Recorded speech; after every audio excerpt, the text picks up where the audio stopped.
Oh, good evening. Okay. It's 5:36.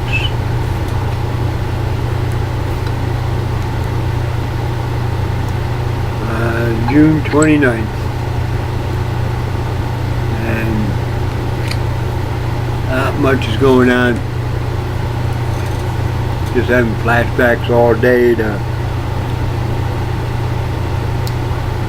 2 years ago. I believe this was the second day I spent with Mom, second or third day. You know, it's funny how time just seems to overlap.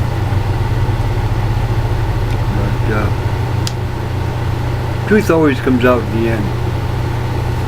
I found out a lot just on that trip from the airport to the hospital where Mom was at.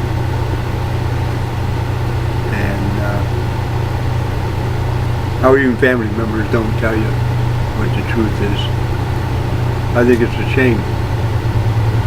I think it's totally a shame that we have to hide in our own little closets instead of being open. Facebook today brought out a lot of memories also. Our first friends were cousins. And I can remember my cousins. I can remember them quite dear. I got one cousin who I believe is closer to me than my sister, and that's Sherry Miller.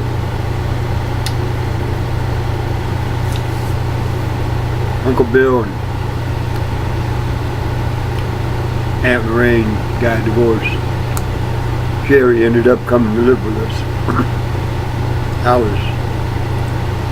I think about 7, and she stayed with us about 5 years, I think. During that time, she was a pain in my backside. She squealed on me every chance she got. I remember Dad punishing me quite a few times because of Sherry. But here's the truth behind it.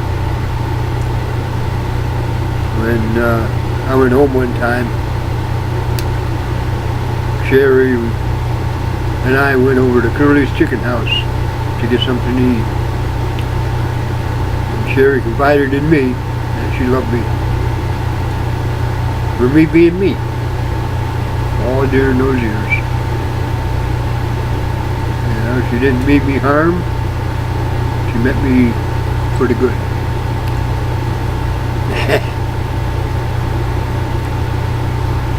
That's why when Dad passes and my brother takes care of the estate, I'm going to share half of it with Sherry.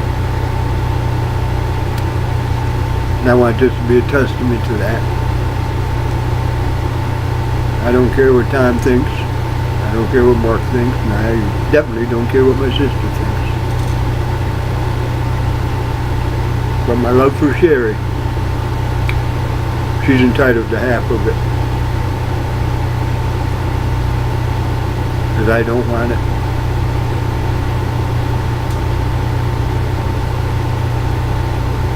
The day Mom passed was the day that Dad died also. Through his words, through his actions, through me being wrong, even breathing the air inside his house.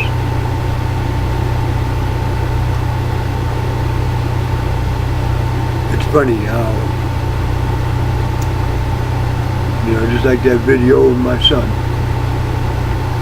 how he's doing nothing but reliving my life 40 years ago.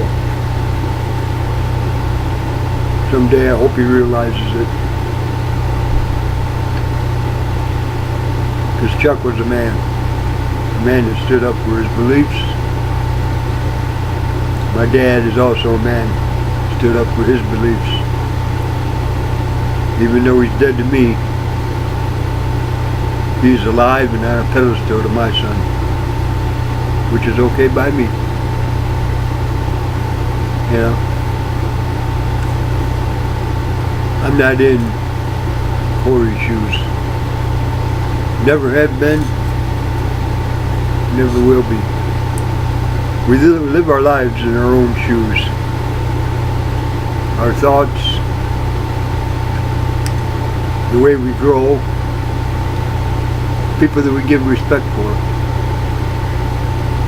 When I was growing up, I remember the first man I gave respect for, and that was Pastor Truex. And then came Mr. Llewellyn in the 6th grade, Mr. Andrzyk in the 7th grade, and Mr. Pelcho in the 10th grade.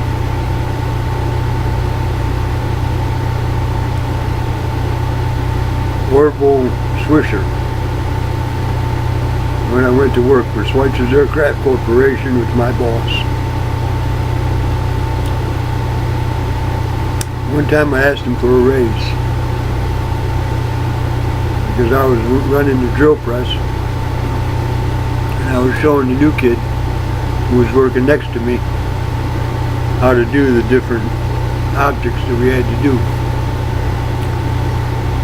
I called Orville over and told him what I was doing. He wouldn't give me a raise. He said no.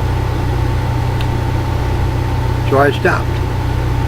I stopped showing the kid. I told him to call Orvis,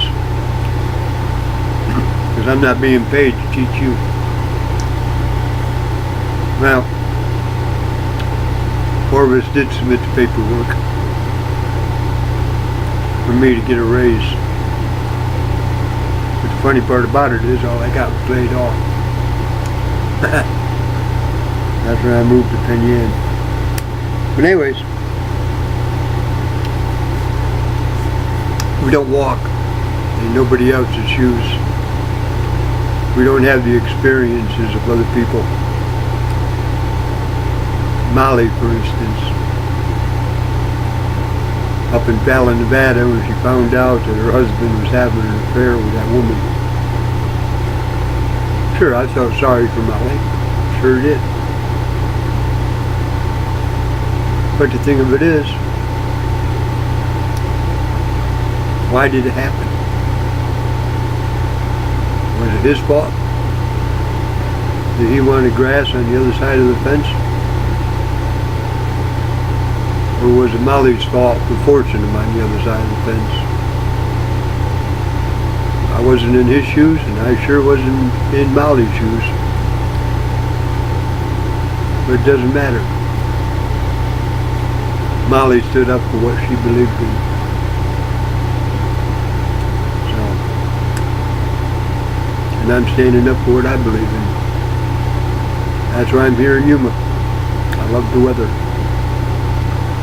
Got to be 117 today. I love it. Anyway, this is just short and sweet. But just keep in mind, we don't walk in other people's shoes. All we can do is pray for them and be with them and support them. And even support the people that make the wrong decisions. Because according to them, it's the right decision. Even though you feel it's wrong, the shoes that they wear, it is right. So, anyway, just food for thought. This will be posted shortly. Have a good one. Bye.